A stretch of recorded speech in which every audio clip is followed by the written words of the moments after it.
Well, hello, ladies and gentlemen. This is me, the Real World Prepper.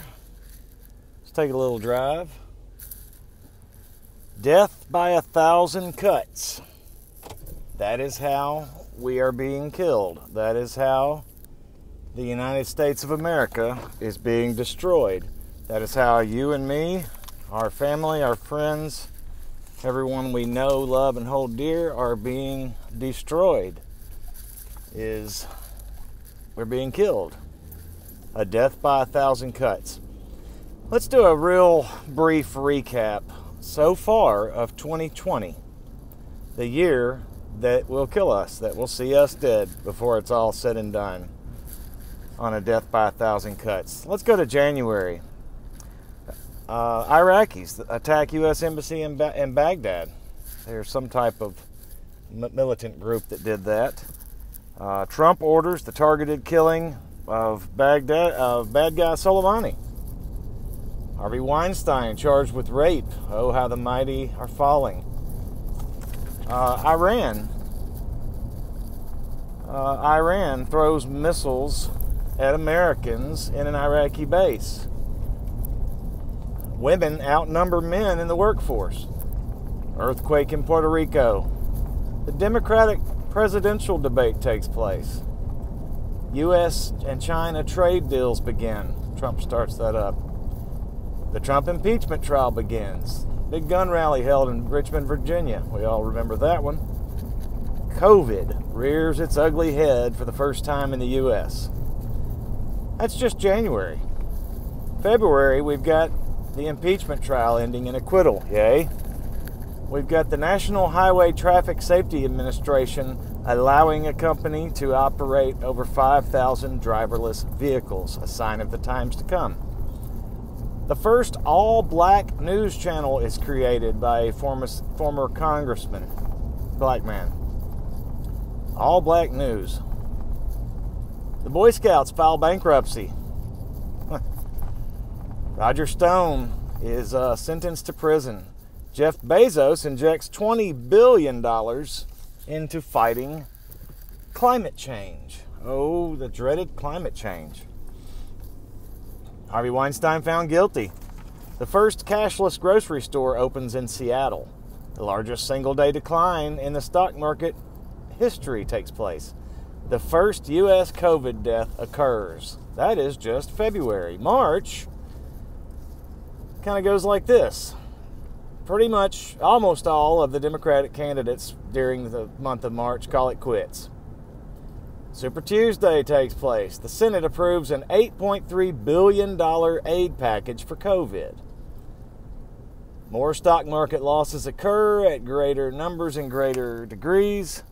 Various events start to shut down around the country due to COVID. Outdoor events, political events, concerts, etc. People are starting to close their doors, shutter their businesses. Let's see. The U.S. begins withdrawing troops from Afghanistan.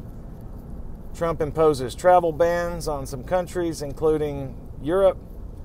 The World Health Organization first declares COVID a pandemic in March. Harvey Weinstein sentenced to 23 years. Trump declares a national emergency over COVID. Bill Gates steps down from Microsoft to focus on his philanthropic efforts. Oh boy. Steps down from Microsoft, Bill Gates, in March of this year, amid the COVID craziness. Breonna Taylor, need I say more? National Guard is activated in California, Washington, and New York. Essential and non-essential workers are declared. So we know who's important and who's not, right? Largest unemployment benefits dispersed in U.S. history in March. White House and the Senate agree on a $2 trillion stimulus for Americans and small businesses and others in lieu of money lost during COVID. So let's just print some more money and give it out. COVID has grown exponentially, allegedly anyway, in March. Now we're going to go to April. The CDC recommends all citizens wear face masks in public.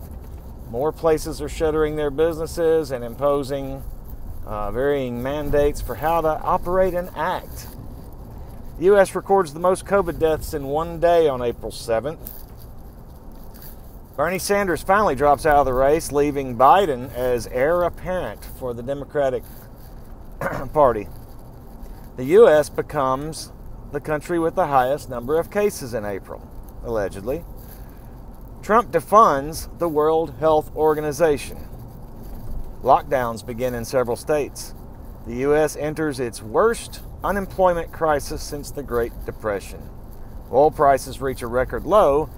However, that was short-lived, the benefits that we saw at the pumps. Although we did for a very, very brief couple of weeks, but that's all but over in my area. Fast forward to May. The Asian giant murder hornets. Remember the murder hornets? Me neither. The DOJ drops charges against Michael Flynn. The Pensacola Naval Air Station shooting. Tropical storm season starts. Minneapolis. The death of George Floyd, May 26th. Protests began in Minneapolis and spread quickly and violently to other cities in the country. President Trump threatens to shut down various social media sites for silencing conservatives.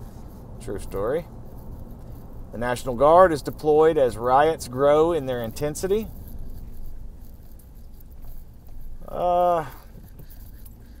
Derek Chauvin is charged with third-degree murder in George Floyd's death.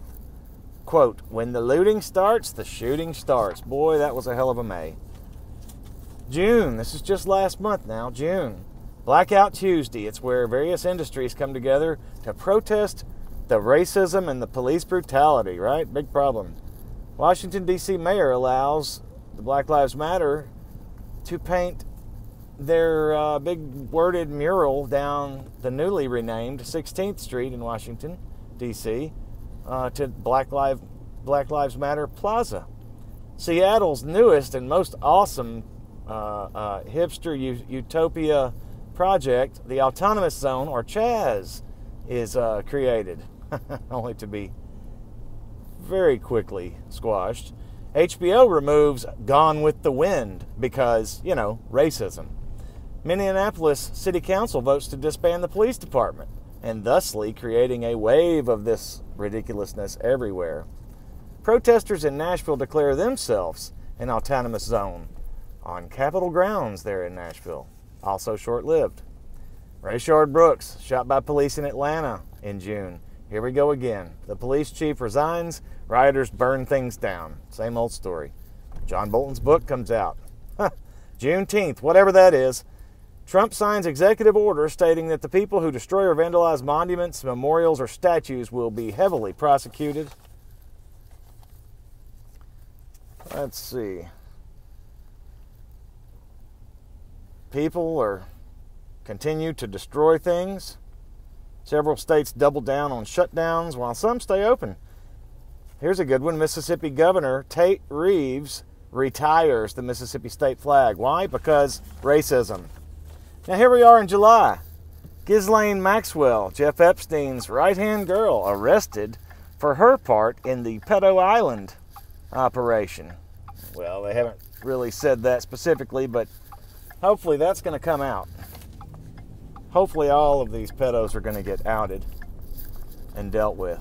Rapper Kanye West announces his presidential bid for 2020. Oh, Donald Trump commutes the Roger Stone sentence. The left goes insane. A vaccine for COVID is announced to be almost ready after very dangerous and unprecedented fast tracking. People are more divided than ever before. That is where we are in 2020. Death by 1,000 cuts, ladies and gentlemen. Death by 1,000 cuts. This is how they'll get us, is they'll wear us all down to a nub, to where we can't stand it, we can't stand each other, we can't stand the circumstances. It chews away at our mental well-being. Please take care of yourself and understand that there is a bigger picture going on. Understand that through Christ, you can do anything, and He strengthens you. Do not let this beat you. Do not let this destroy you. Although it is destroying our way of life, do what you can when you can to protect and preserve. The day will come, ladies and gentlemen. The day will come when we have our chance. Thank you, Real World Prepper.